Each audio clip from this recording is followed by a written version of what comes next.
나훔서는 아수르의 수도인 니느웨를 향한 하나님의 심판의 말씀을 담고 있습니다. 당시 아수르는 천하가 부러워하고 또 두려워하던 경제 대국이었고 동시에 군사 대국이었습니다.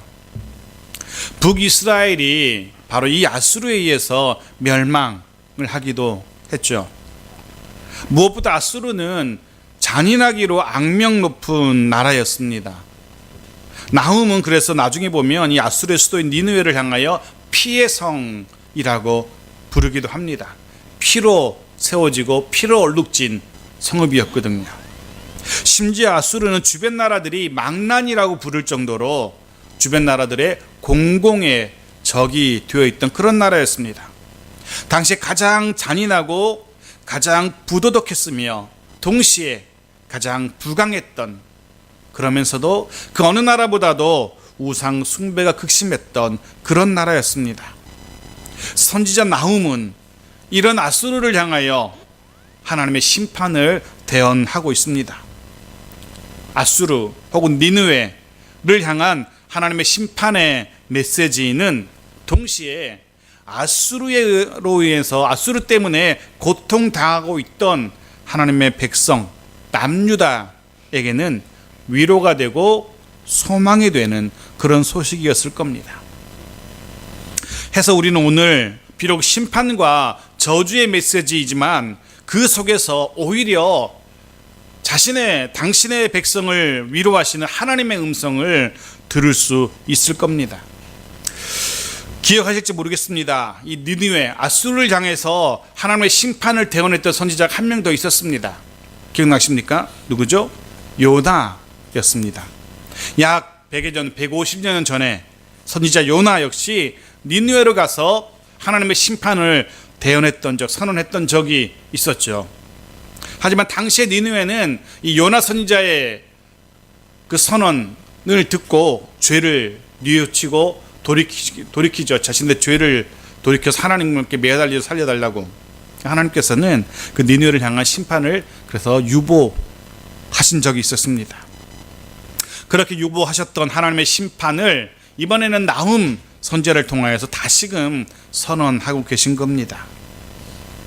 조금 전에 말씀드린 것처럼 물론 당시 아수르의 멸망은 아무도 상상할 수 없는 그런 일이었습니다. 그만큼 강력한 부강한 나라였던 겁니다.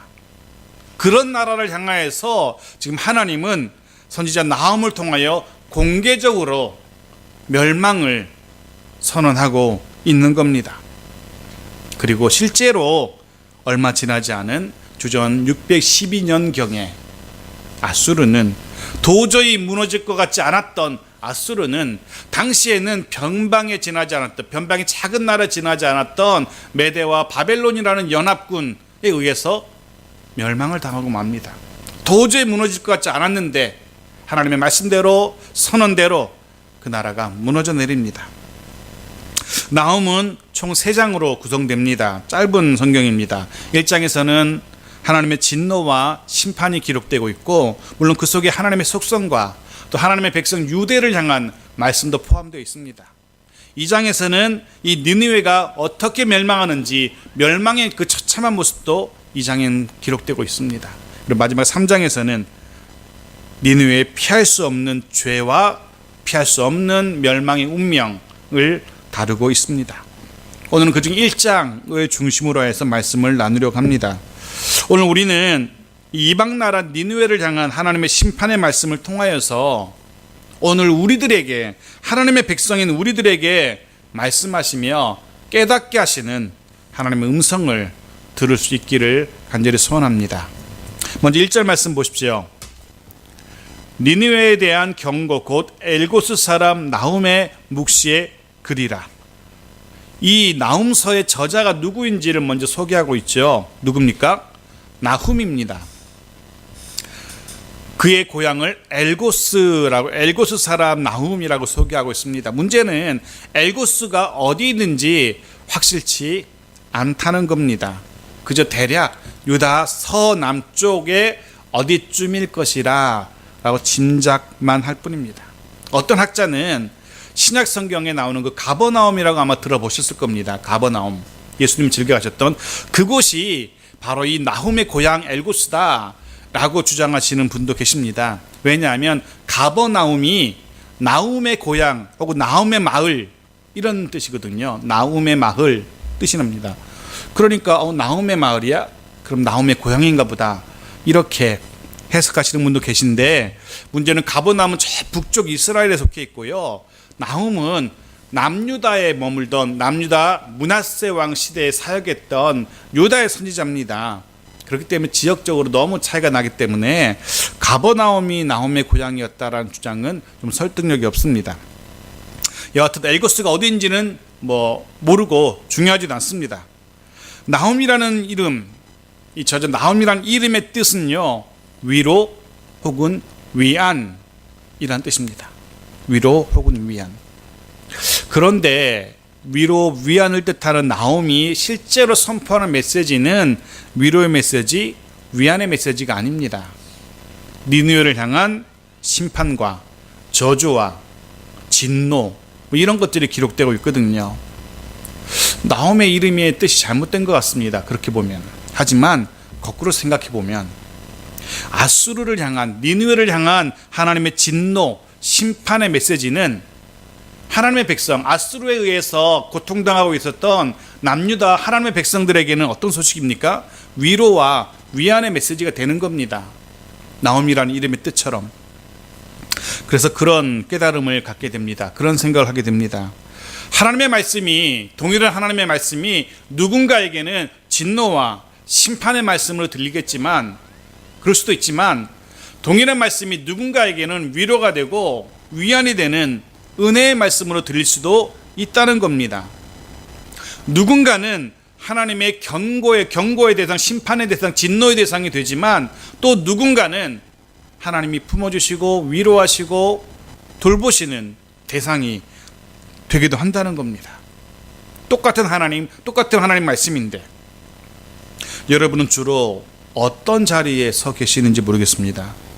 심판의 혹은 진노의 자리에 주로 서 계신지, 아니면 위로와 위안의 자리에 서 계신지, 하나님의 경고의 말씀을 들을 만한 자리에 주로 서 계신지, 아니면 수고했다라고, 잘했다라고 위로하시고 격려하시는 그런 자리에 서 계신지, 바라기는 우리의 모습이, 우리의 삶이 하나님의 위로와 하나님의 위안과 하나님의 격려를 들을 수 있는 그런 우리의 삶이 되어지기를 간절히 축원합니다. 그리고 또 한 가지, 이사야 40장 1절 말씀 같이 읽어보겠습니다. 시작. 너희의 하나님이 이르시되 너희는 위로하라, 내 백성을 위로하라. 아멘. 우리를 위로하시는, 우리를 격려하신 하나님은요, 그 위로와 그 격려를 또 다른 누군가를 통하여서 전하기를 원하십니다. 너희 하나님이 이르시되 너희는 위로하라, 내 백성, 하나님의 백성을 너희가 위로하라 라고 말씀하고 계십니다. 하나님께서는 저와 여러분이, 우리들이 하나님의 그 위로의 메시지를 전하는 자들이 되기를 원하고 계시는 겁니다. 그렇습니다. 하나님께서는 저와 여러분을 이 시대의 나훔, 위로자, 위안자, 위로를 전하는 자가 되어야 된다라고 말씀하고 있는 겁니다. 우리들 한 사람 한 사람이 이 시대에 억압당하고 고통당하는 이 시대의 나훔이 되어서, 혹은 가정과 직장의 나훔이 되어서 참된 하나님의 위로를 선포하는 자, 전하는 자 되라고 우리에게 말씀하고 계신 겁니다. 이 시대를 한번 돌아봐 보십시오. 테러의 공포, 지난 한 주간도 우리는 그런 걸 느끼지 않았습니까? 전쟁의 고통, 질병, 굶주림으로 인한 두려움, 이런 것들이 가득한 세상입니다. 서로를 향한 분노와 갈등으로 가득한 그런 세상입니다. 이런 세상 속에서 하나님의 위로를 전할 수 있는 이 시대의 나훔들, 위로자들이 되어야 된다라고 하나님 우리에게 말씀하고 계신 겁니다. 자, 2절부터 하나님께서 하나님에 대한 이야기를 하십니다. 같이 읽어볼까요? 시작. 여호와는 질투하시며 보복하시며 하나님이시라. 여호와는 보복하시며 진노하시되 자기를 거스르는 자에게 여호와는 보복하시며 자기를 대적하는 자에게 진노를 품으시며. 아멘. 하나님에 대한 기록입니다. 어떤 하나님이 소개되고 있습니까? 하나님은 스스로를 질투하시며 보복하시는 하나님으로 소개하고 있습니다. 누구에게, 어떤 자에게 보복하고 진노하시는 하나님이십니까? 네, 자기를 거스리고 또 자기를 대적하는 자. 근데 문제는 어떤 자가 하나님을 거스르고 어떤 자가 하나님을 대적하는 자인가 하는 겁니다.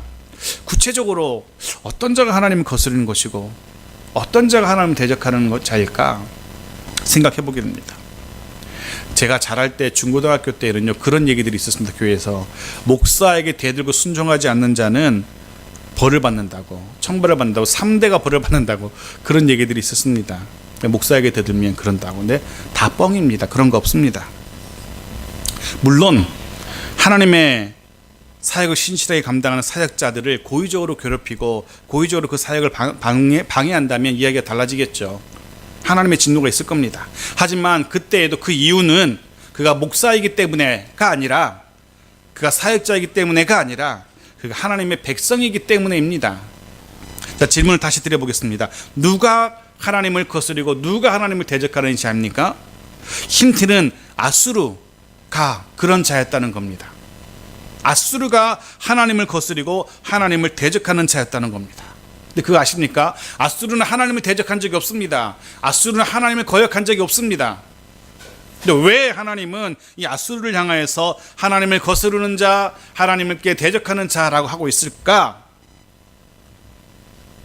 지금 하나님은 하나님의 백성을 거스리고 하나님의 백성에게 대적하는 아수르를 향하여 네가 나에게 대들고 나에게 거스르는구나 라고 말씀하고 있는 겁니다. 아수르는 하나님의 나라 북이스라엘을 하나님이 허용한 것 이상으로 잔인하고 가혹하게 다루었던 겁니다. 뿐만 아니라 아수르 자신의 탐욕 때문에 하나님이 허락하시지 않은 남유다까지도 쳐들어가고 못살게 괴롭히고 있는 그런 나라였던 겁니다. 하나님은 그런 아수르를 향하여 하나님의 백성을 거스리고 하나님의 백성을 대적하는 아수르를 향하여 자신을 거스르고 자신에게 대적하는 자라고 말씀하고 계신 겁니다. 지금 하나님은 하나님의 백성과 하나님 자신을 같은 동일시하고 있습니다. 창세기 12장 3절 말씀 보십시오. 너를 축복하는 자에게는 내가 복을 내리고 너를 저주하는 자에게는 내가 저주하리니.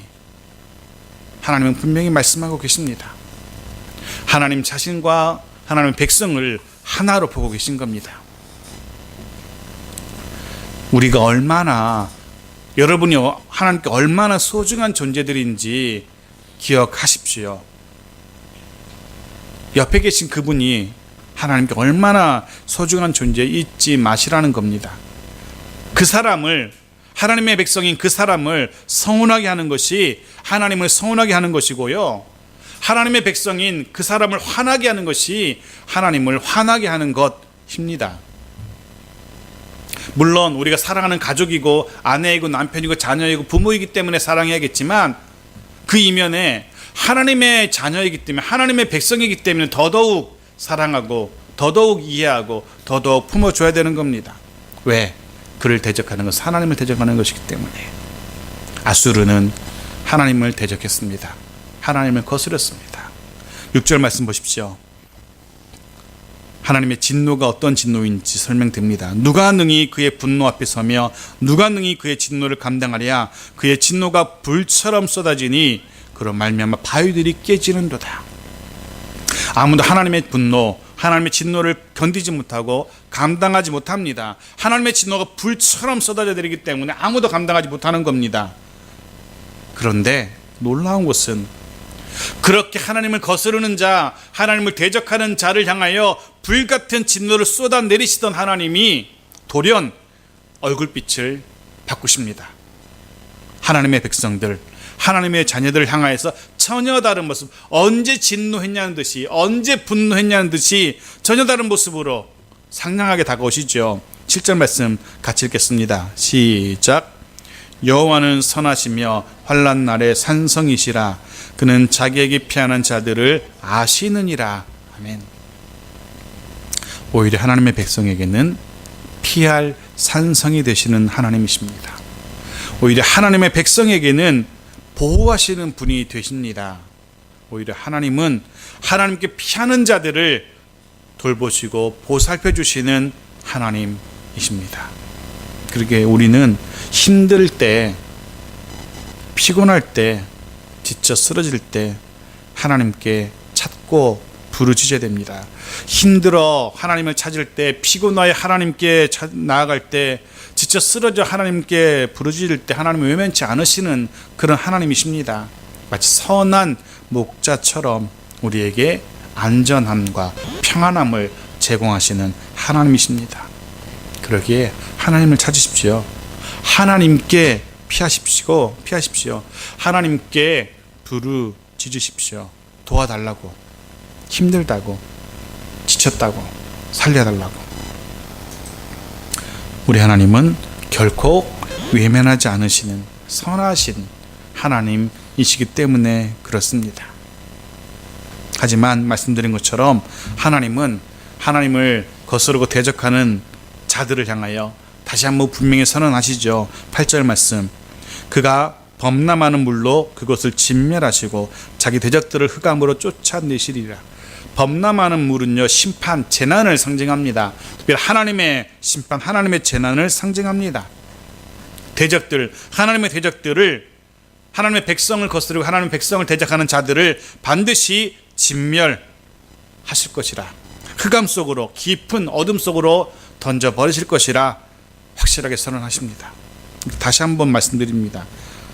하나님께 피하는 자들은 보호하시지만 하나님을 대적하는 자들은 진멸하시는 하나님을 잊지 마십시오. 우리는 하나님께 대적하는 자가 아니라 하나님께 피하는 자, 하나님의 돌보심을 받는 자가 될 수 있기를 바랍니다. 자, 그렇게 하나님을 대적한 아수르의 운명을 한번 보십시오. 10절 말씀 같이 읽죠. 시작.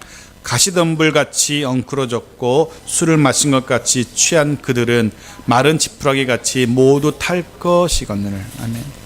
말씀드린 것처럼 아수르는 지금은 굉장히 부유하고 강력한 나라입니다. 부강한 나라입니다. 절대로 망하지 않을 것 같습니다. 하지만 아닙니다.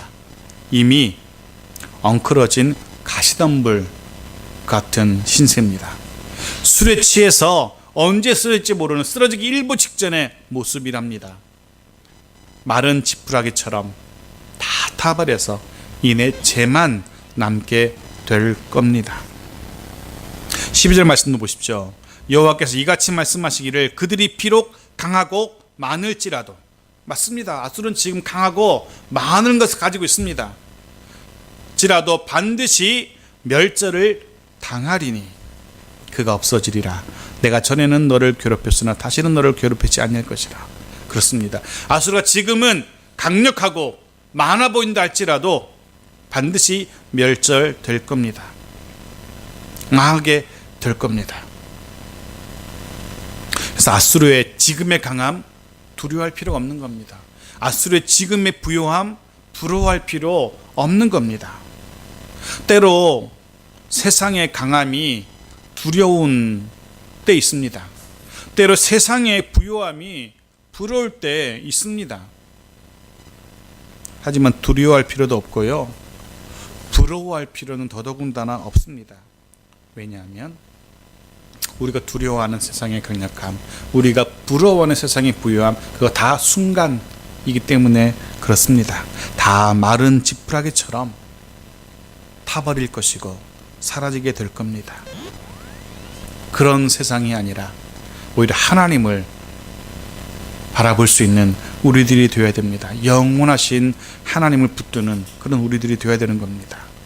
그런 없어져 버릴 세상의 부유함이나 강력함이 아니라 영원한 하나님의 은혜와 하나님의 돌보심을 사모하는 자들이 되어야 되는 겁니다. 계속해서 하나님은 아수르를 향하여서 말씀하십니다. 14절. 나 여호와가 내게 대하여 명령하였나니 너의 이름이 내 이름이 다시는 전파되지 않을 것이라. 내가 내 신들의 집에서 새긴 우상과 분우상을 멸절하며 내 무덤을 준비하리니 이는 내가 쓸모없게 되었음이라. 라고. 이름이 다시는 전파되지 못한다라고 말씀하시는데요, 이 이름이 다시 전파되지 못한다는 것은 자손이 없을 거라는 겁니다. 자손이 없어지는 겁니다. 해서 표준 세번역 번역은 이렇게 번역하고 있어요. 너에게서 이제 너의 이름을 이을 자손이 나지 않을 것이다 라고. 아수르는 이제 망하기 때문에 그 아수르의 이름을 이을 자손들이 더 이상 생겨나지 않는 겁니다. 또 신들의 집에서, 즉 우상의 제단에서 모든 우상과 새긴 우상과 분우상들이 다 부서질 것이라 라고 말씀하시고요. 무덤 역시 쓸모없게 될 것이라 라고 말씀하시는데요, 이거는 좀 번역이 좀 애매하긴 한데 이런 의미입니다. 무덤들이 회파될 것이라는 겁니다. 즉 무덤의 회파는요, 이미 죽은 그 왕들의 무덤 있지 않습니까? 이 무덤은 아수르가 자랑하던 왕조를 이야기합니다. 그 왕조가 회파될 것을 이야기하는 겁니다. 얼마나 그 왕조를 자랑했겠습니까? 아수르가 자신들의 강력함, 부유함을 보면서 우리 조상들, 내 할아버지, 그 할아버지가 이렇게 해놓았어라면서 왕조를 자랑했을 겁니다. 마치 애굽의 큰 그 스핑크스, 미라 이런 것처럼, 피라미드처럼 자랑하고 있는 겁니다. 그런데 그것들을 하나님께서 회파될 것이라 말씀하십니다. 자손들, 신들, 또 왕조의 무덤들, 이것들 다 무엇이겠습니까? 아수르가 자랑하고 신뢰하고 의지하던 것들이었습니다. 그런데 그것들이 다 아무 소용이 없어지게 되는 겁니다. 하나님의 진노 앞에, 하나님의 분노 앞에 세상의 자랑들이, 세상에 신뢰하던 것들이 아무 소용이, 아무 도움이 안 되는 겁니다. 우리는 다시 한번 우리가 이 땅을 살아가면서 무엇을 추구하며 무엇을 쌓아가면서 살아야 될 것인지 생각해 보게 됩니다.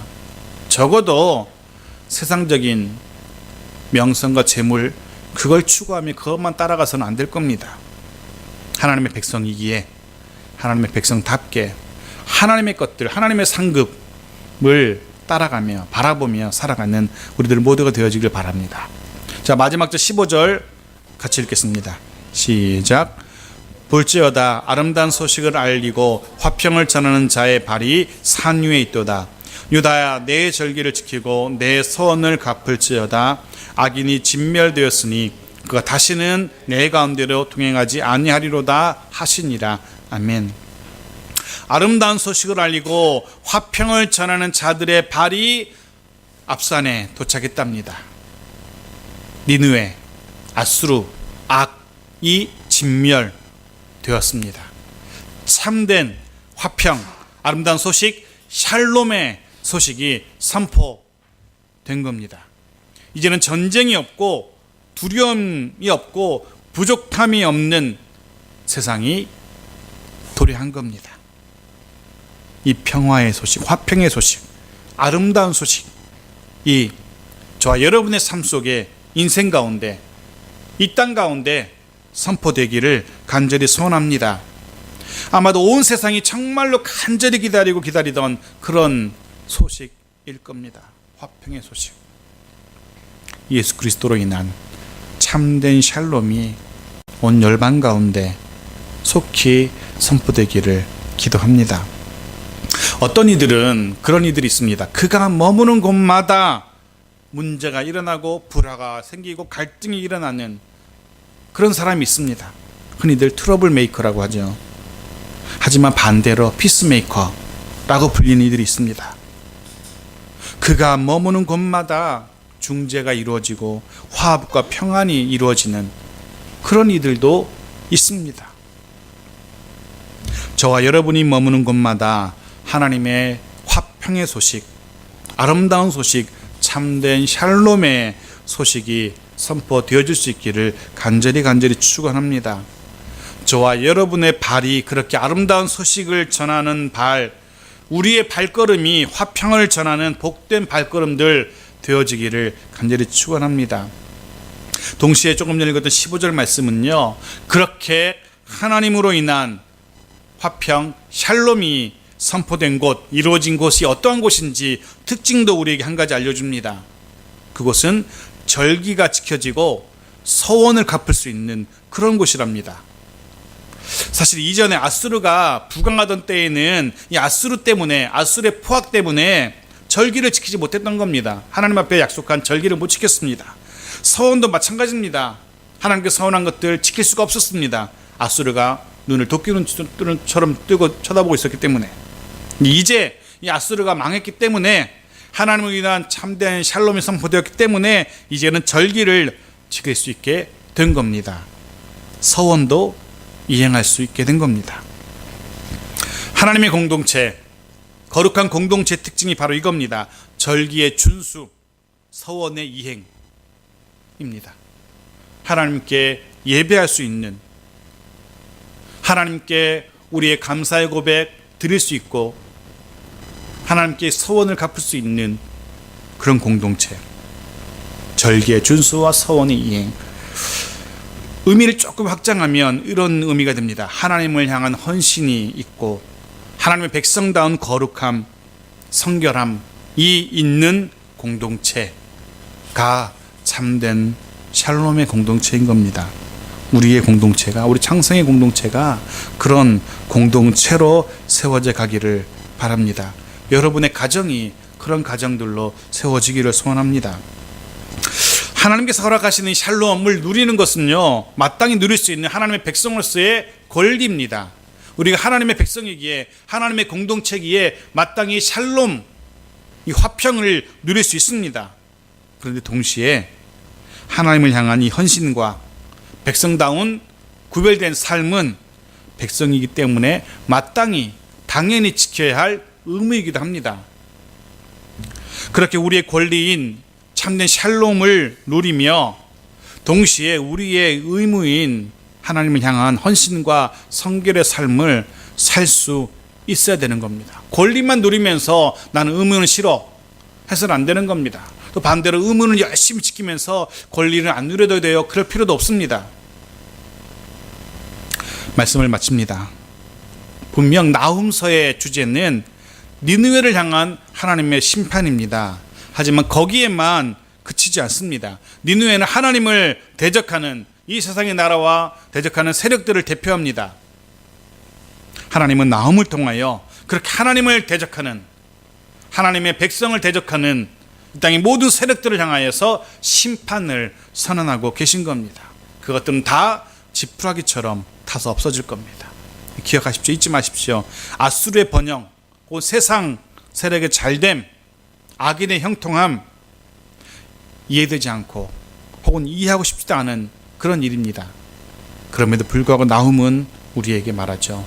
하나님의 주권을 신뢰하라고, 하나님이 어떻게 하실지 기다려보라고, 하나님께 맡겨보라고 우리에게 말해주고 있습니다. 그리고 무엇보다 중요한 사실은 그들의 심판은, 하나님을 대적하는 자를 심판하시는 그 심판은 우리들 신실한 하나님의 백성들의 구원과 맞닿아 있다는 것 기억하십시오. 그러기에 니느웨에 대한 심판의 소식, 하나님을 대적하는 자에 대한 심판의 소식은 우리들에게는 아름다운 소식, 샬롬의 소식이 되는 겁니다. 우리는 니느웨를 향한 하나님의 심판의 말씀 속에서 우리들을 위로하시는, 하나님의 백성을 위로하시는 하나님의 음성을 들을 수 있기를 원합니다. 나아가 샬롬의 소식, 그 위로의 소식을 우리만 노리는 것이 아니라, 우리만 듣고 마는 것이 아니라 우리들 주변에까지 널리 전할 수 있는 이 시대의 나훔의 삶을 살아갈 수 있는 저와 여러분 모두가 되어지기를 간절히 축원합니다.